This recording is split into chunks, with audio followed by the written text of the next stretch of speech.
going right down to this granitic magma meant pumping the water out. Could we move on, Joe? We see here that these great mines, which are often like 10 kilometers out under the sea, down 2 kilometers and then along, following the vein of this mineral, the whole of the slag that was taken out of these mines had to be put somewhere. This is called the mineral tramway. Where the veins of minerals were, the mines go down, the slag comes out, and it's dumped. So we decided that in terms of commodification and the artifact, we wanted to actually locate our project on this pile of slag that's about 16 kilometers long and is like a series of mountains of toxic waste.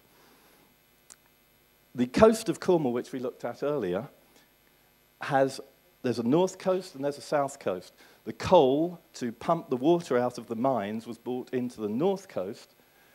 It was dragged by ponies up into the middle to the pink areas that we saw, and there the mining took place, the slag was taken out, the ore was extracted and sent out by ship on the south coast. What's left behind is just a big, giant mountain of toxic waste. It won't go away. Continually in this area, the toxins, heavy metals, boron, arsenic are leaching out of this. This is 16 kilometers long, yeah, with a waterway running through it. So it's highly toxic. It's not even really safe to walk there, quite honestly. We had to pick our areas carefully. This is a shot from the north coast, the coal being brought in from South Wales, the mining area. This is the track, and then, get the next one, James. This is what the coast is actually like, the dominant sort of representation of Cornwall. And this is the slag heap itself. And this is one of the toxic drain pits there. There's a series of them. They have tried to stop, because when it was dumped there was no idea that this toxicity would last so long or what would happen to it. No consideration was given to that. And we wanted to think about the whole complex matrix, the geological, the industrial, the cultural, and the biological elements, geologic time, the poisoning of the plants, the people who worked there, lived there, in a non-narrative way. Most of our students' understanding of this would come through sort of documentaries with a narrator and a history and this sort of thing. But we asked, how do you know this area? We drew critical theory from Heidegger, his critique of representationalism. That's a direct quote from Heidegger. Whatever is figured as an object for man as subject. So we're looking at the binary of human's nature, that division that we wanted to dissolve out. We wanted to consider interconnectedness instead of commodification of the landscape, either as a tourist resort or a mineral resource or something like that, however it's commodified. We wanted to look at how humans are just other organisms within this ecosphere.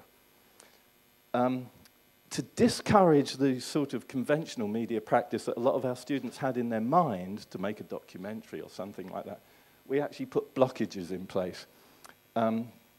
We disallowed character, dialogue, and music.